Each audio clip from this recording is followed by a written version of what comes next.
El 2 de abril de 1982, 500 soldados argentinos desembarcaron en Puerto Stanley, izaron su bandera y el puerto pasó a llamarse Puerto Argentino. En medio de una amenaza de guerra, el presidente del Perú, Fernando Belaúnde Terry, se hizo cargo de las negociaciones de paz entre Argentina y Gran Bretaña.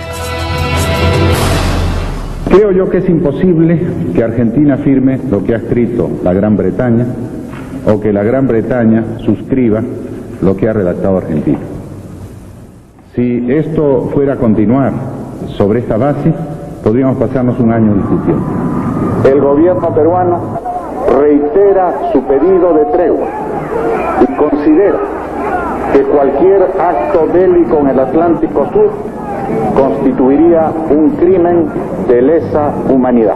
La Organización de las Naciones Unidas también se esforzó por detener el arribo de la Fuerza Naval Inglesa. El presidente argentino, el general Galtieri, habló varias veces con el peruano Javier Pérez de Cuéllar, secretario general de las Naciones Unidas. Pero él era un hombre que estaba, como es natural, obsedido por la iniciativa que había tomado. La palabra paz en ese momento no le importaba mucho. Después de la recuperación de las Islas Malvinas, se produjo a través de la comunidad internacional un embargo, con lo cual nuestro país no pudo recibir más ningún tipo de ayuda militar.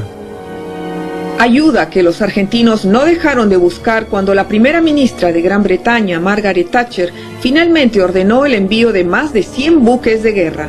Ahora, ella era una mujer brillante, una mujer dura, ¿no? Además tenía detrás de ella todo el pueblo inglés, ¿no? Que lo tomaron como una cosa patriótica. Con 110 aviones de guerra, las fuerzas aéreas del sur golpearon con fuerza a la Armada Naval de Gran Bretaña. Pero la guerra seguía prolongándose y había necesidad de más armamento. No había ninguna duda que cuando Argentina fue embargada, el único aliado que lo cogió fue Perú. La razón fundamental es una misma visión de una América Latina libre, sin colonialismo y sin imperio. Y creo que Perú en eso comulgaba fuertemente con Argentina, no así Chile. Durante la guerra, Perú continuó con el apoyo militar a Argentina y envió personal técnico y repuestos que viajaron en un avión Hércules junto a un contingente de 10 aviones Mirage. El comando del grupo aéreo número 6 entonces nos reúne a los pilotos que ya estábamos previamente seleccionados para realizar una misión secreta de traslado de 10 aeronaves Mirage. El plan de vuelo contempló partir de la base de La Joya al sur del Perú hacia la base de Jujuy al norte de Argentina, para terminar en la base Tandil en la provincia de Buenos Aires. Los técnicos 3 o 4 días antes acondicionaron los aviones. Era prepararlos para el vuelo largo, pintarlos. Nos retiramos del uniforme de vuelo las insignias que nos identificaban con el Perú.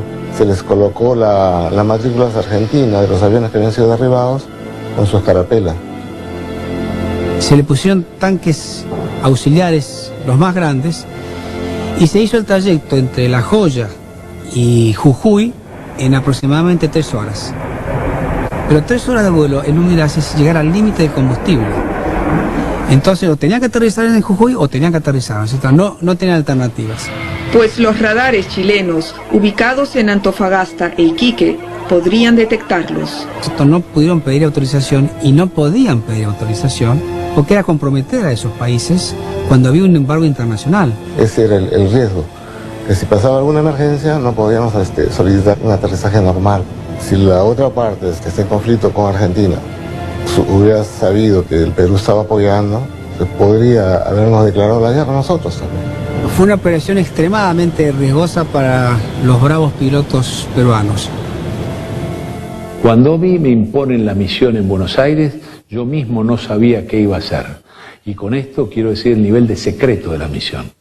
Ahí se dio el impacto inicial de ver escarapelas argentinas en aviones que llegaban de países amigos, ver las matrículas de nuestros aviones derribados, pero surge el tema del combustible. ¿Y cuándo surge? Momento que yéndonos a almorzar con tueros, vienen el equipo de combustible y el mecánico pero dice, no, ese combustible no, usamos otro.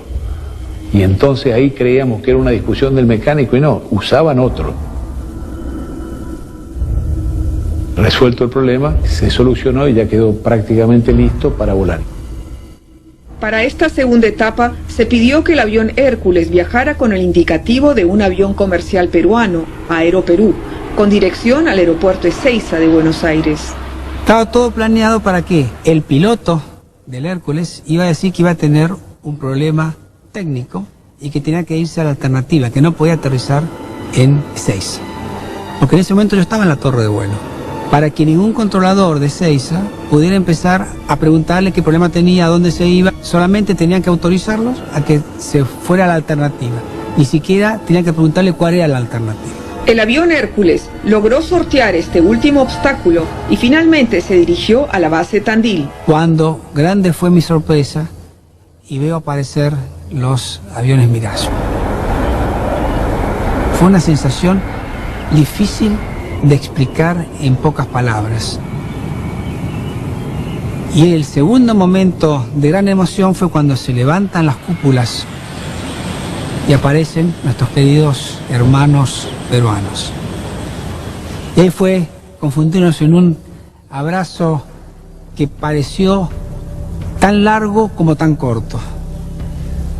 Fue un momento muy sensible para ellos, también para nosotros, de volver a reencontrarnos, a recordar a unos compañeros que ya no estaban y el compromiso del por qué estábamos ahí, ¿no? Y habíamos ido para apoyarlos en un momento muy difícil para ellos.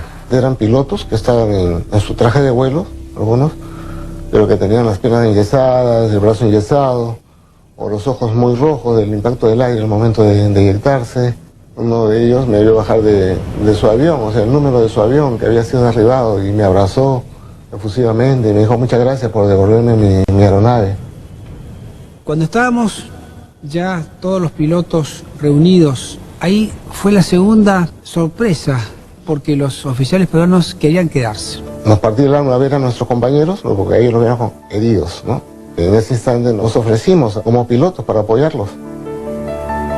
El jefe de la misión de nosotros nos prohibió porque no estaba considerado esa situación, ¿no? Porque el riesgo que asumió Perú fue de que la consideraran involucrar en este conflicto, más aún sabiendo que el secretario general de las Naciones Unidas era peruano, y por eso es tan importante que destaco los esfuerzos que hizo Perú para evitar la guerra. Habrán sido 10 minutos desde que aterrizó el último avión hasta que estaban todos arriba del Hércules, junto con sus mecánicos, y se cerró la puerta y eran lágrimas que corrían por nuestros ojos hasta que despegó el avión, y de golpe estábamos con 10 aviones más, con la escarapela argentina, la matrícula argentina, y listos ya para ser enviados a las bases de operaciones en el sur argentino. Ahora, yo no sé que a estas alturas ninguna de las dos partes aceptaría un negociador, tal vez Argentina sí, o Inglaterra no. No me voy a olvidar nunca de que a mí me derribaron por información que Chile le pasó a Inglaterra, pero no tengo ninguna duda y algunos murieron en la Argentina. De la misma manera no puedo olvidar que Perú, cuando trajo estos aviones a Jujuy, venía uno con la matrícula que me habían derribado a mí. Estos son los gestos que valen para siempre en la historia de los pueblos. Porque la paz tiene que ir de la mano con la justicia. Y en este caso, paz tiene, pero justicia no.